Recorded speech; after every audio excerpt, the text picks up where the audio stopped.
తెలంగాణ రాష్ట్ర ప్రజలకైతే good news. ఈ తెలంగాణ రాష్ట్రంలో జూన్ 2న 2 లక్షల కొత్త పెన్షన్స్ ఇస్తామని ప్రభుత్వం చెప్పడం అయితే జరిగింది.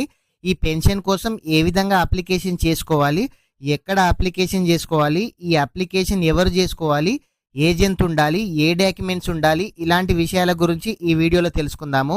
ప్రతి ఒక్కరు కూడా వీడియోని అయితే లైక్ చేయండి.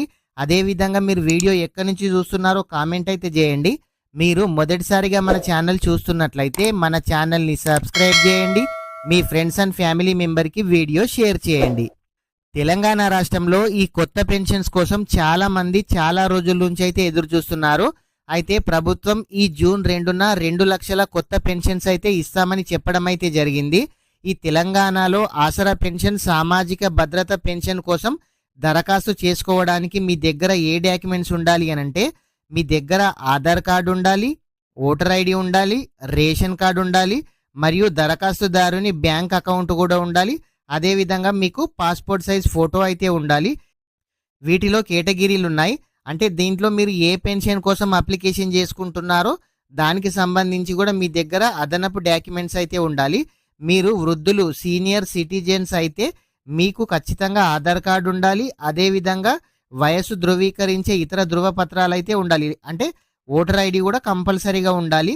ఆధార్ కార్డు ఉండాలి, ఓటర్ ఐడి ఉండాలి. వృద్ధులకు మాత్రం, అంటే మీరు ఎవరైనా సరే ఓల్డ్ ఏజ్ పెన్షన్ కోసం అప్లికేషన్ చేసుకునే వారికి వయసు ధృవీకరణ పత్రం అయితే ఉండాలి. వితంతువుల కోసం అయితే విడోస్, భర్త మరణించిన ధృవీకరణ పత్రం అంటే డెత్ సర్టిఫికేట్ కంపల్సరీగా ఉండాలి. ఎవరైనా సరే ఈ వితంతు పెన్షన్ కోసం అప్లికేషన్ చేసుకునే వారికి డెత్ సర్టిఫికేట్ కూడా కంపల్సరీ ఉండాలి. ఆ డెత్ సర్టిఫికేట్ మీ గ్రామ పంచాయతీ నుంచి పొందిన వాళ్ళకు ఛాన్స్ అయితే ఉంది. అదేవిధంగా దివ్యాంగులు, హ్యాండిక్యాప్డ్ వాళ్ళు, వికలాంగులు ఉంటారు కదా, వాళ్ళ దగ్గర ఖచ్చితంగా సదరం సర్టిఫికేట్ ఉండాలి. సదరం సర్టిఫికేట్ ఉన్న వాళ్ళు మాత్రమే ఈ అప్లికేషన్ అయితే చేసుకోవచ్చు. ఈ సర్టిఫికేట్స్ ఉన్నాయా లేవా ఒకసారి అయితే చెక్ చేసుకోండి. Voter ID card, ration card, మీరు మామూలుగా జనరల్గా అప్లికేషన్ చేసుకునే వాళ్ళు ఉంటారు కదా, మీరు బీడీ పెన్షన్స్ కానీ, లేదంటే కళ్ళు గీత కార్మికులు కానీ, లేదంటే ఇట్లాంటి పెన్షన్ కోసం అప్లికేషన్ చేసుకునే వారికి ఇన్కమ్ సర్టిఫికేట్ కూడా కావాలి.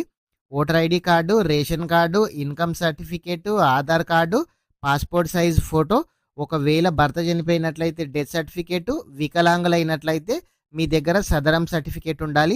ఈ అన్ని డాక్యుమెంట్స్ రెడీగా ఉంచుకోండి. ఈ అన్ని డాక్యుమెంట్స్ తీసుకొని మీ గ్రామ సెక్రటరీ ఉంటారు కదా, మీరు ఎక్కడో అప్లికేషన్ చేయాల్సిన అవసరం అయితే లేదు. మీ గ్రామంలోనే మీ పంచాయతీ సెక్రటరీకి ఈ అన్ని డాక్యుమెంట్స్ అయితే సబ్మిట్ అయితే చేయండి. వాళ్ళు ఈ సబ్మిట్ చేసిన డాక్యుమెంట్స్ అన్నీ తీసుకొని ఎంపీడీఓ ఆఫీస్లో వాళ్ళైతే మాన్యువల్గా ఎంట్రీ చేపియడం అయితే జరుగుతుంది. ఇది ఆన్లైన్ అప్లికేషన్ అయితే కాదు. వీళ్ళు మాన్యువల్గా తీసుకొని వాళ్ళ పోర్టల్లో, ఈ పంచాయతీ పోర్టల్లో ఈ పెన్షన్ కోసం వాళ్ళు అప్లికేషన్ అయితే చేయడం అయితే జరుగుతుంది. మీరు ప్రతి ఒక్కరు కూడా పెన్షన్ కోసం అప్లికేషన్ చేసే ప్రతి ఒక్కరు కూడా ఈ అన్ని డాక్యుమెంట్స్ మీ సెక్రటరీకి అయితే అందజేయండి. వాళ్ళు ఆన్లైన్లో మీ అప్లికేషన్ అయితే చేయడం అయితే జరుగుతుంది.